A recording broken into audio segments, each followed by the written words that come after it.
Welcome back to the Devoratorium. My name is Darnay DeVore, and I'm going to be your host. On today's episode, we'll be discussing the Fear of Jericho.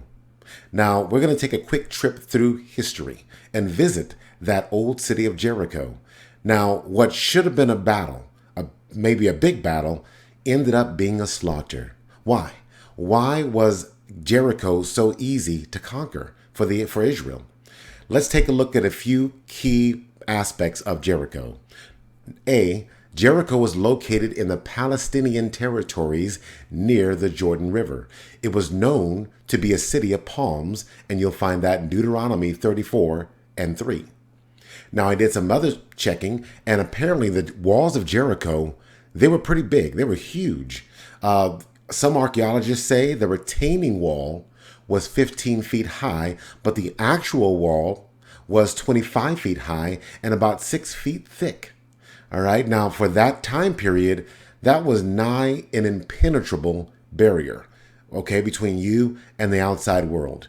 It was about a 6-acre area within the main city walls. So with all this fortification, what made it so easy to conquer for Israel?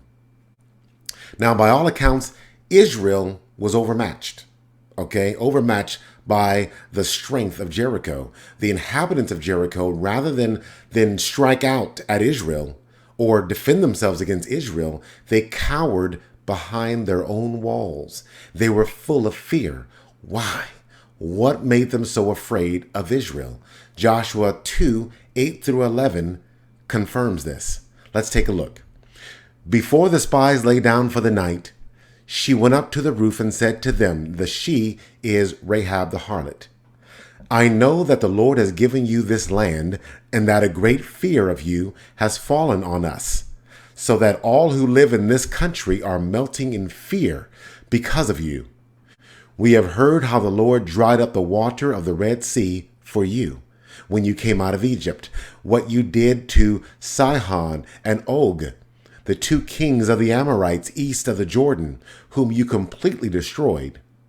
When we heard of it, our hearts melted in fear, and everyone's courage failed because of you.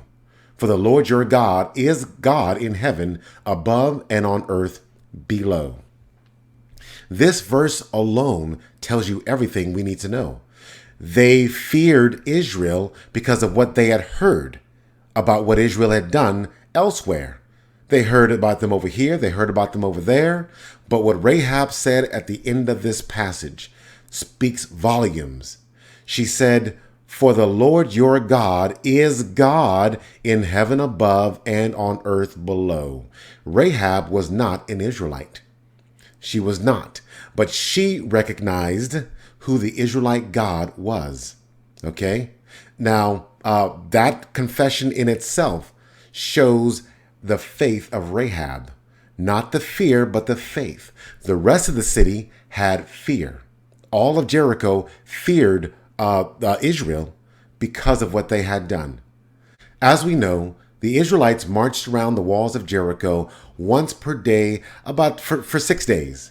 And 7 times, they marched around the wall 7 times on the 7th day. Rahab and her family were spared because of her faith. And you can see that in Joshua chapter 6, just read the entire chapter. Or you can also look at Hebrews 11, verse 31, that confirms it was Rahab's faith that saved her and her family. Once again, that echoes what we read at the bottom, the last part of Joshua 2:8-11, that she admitted, your God is God above and God of the earth below, the God of heaven. She confirmed that. Romans 8:31. Let's read this one together. What then shall we say in response to these things? If God is for us, who can be against us? This is Paul echoing that yes, as Christians, we're all going to go through different scenarios that can be threatening, that can be very fearful. But Paul is reminding us that if God is for us, don't worry about who's against us. All right? Because as powerful as they are, or as much as they can do against us, their might is nothing compared to the might of God who is with us. He is for us. Okay? Even if they are able to take our lives, it doesn't matter. In the end, it doesn't matter because God is going to take care of whomever this person in power is that's causing us great fear. God's going to take care of that. Now, he might condemn them, he might destroy them, or he might convert them. That's all left up to God. But bottom line, it is in God's hands. Now, in a way, you can't help but feel for Jericho. They thought they were fighting this band of men and women roaming through the desert, which is Israel. They thought that was their enemy. That's what they saw. But what they did not see was God.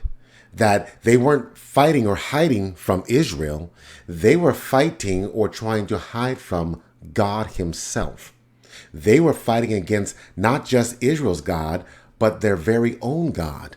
God is a God of this whole universe. Everyone belongs to God. Now, if you acknowledge that, that's one thing, and that's what Israel did. Israel acknowledged who God is, and they had a relationship. There was a relationship between God and Israel. No one else did, including Jericho. They did not recognize God or have a relationship with him. So when they see Israel or they hear that Israel is marching in their direction, they're fearing Israel's might, not realizing they should actually be fearing the God who represents Israel. Okay, the God who Israel represents. Rahab the harlot recognized that. She said, your God is the God of heaven above and earth. That made all the difference. That made all the difference in this story. So when you fight against God, you have to understand you are going against the Creator himself, the sovereign King of the universe. You're going to lose. You're going to lose, and it can be both epic and it can be embarrassing. It could be small. You can just pass quietly in the night, but it can be epic and embarrassing as Jericho found out the hard way. I want you to imagine this. Let's say our own country of America. Who can conquer us? Who's got the might to conquer America? There are some that might rival us, but not able to conquer us as far as we stand, at least today goes. However, what if Jericho, the place we're just reading about, the place we're just studying about, what if they rose up and had the power to conquer America? We'd all scratch our heads and wonder, how do they do this? If Jericho was backed by God himself, Jericho could conquer America. And guess how embarrassed we would be? Guess how humiliated we would be? Jericho, I said, 6 acres. 6 acres was the size of the city of Jericho, with walls 25 feet high. Well, those walls are gone now. I don't know what area Jericho claims now, size-wise, but they don't have an army, a navy, a Marines, an Air Force. They don't have the technical prowess that our country has. But could they conquer America? Not without God. And if they did conquer America with God, a lot of embarrassment is to be had by all. Okay? But that would just furthermore show us God. God is sovereign. We can't fight God. We only have 2 options. We either love God or lose to God. That's it. That's it, folks. So thank you once again for joining me today, and stay tuned for the next video.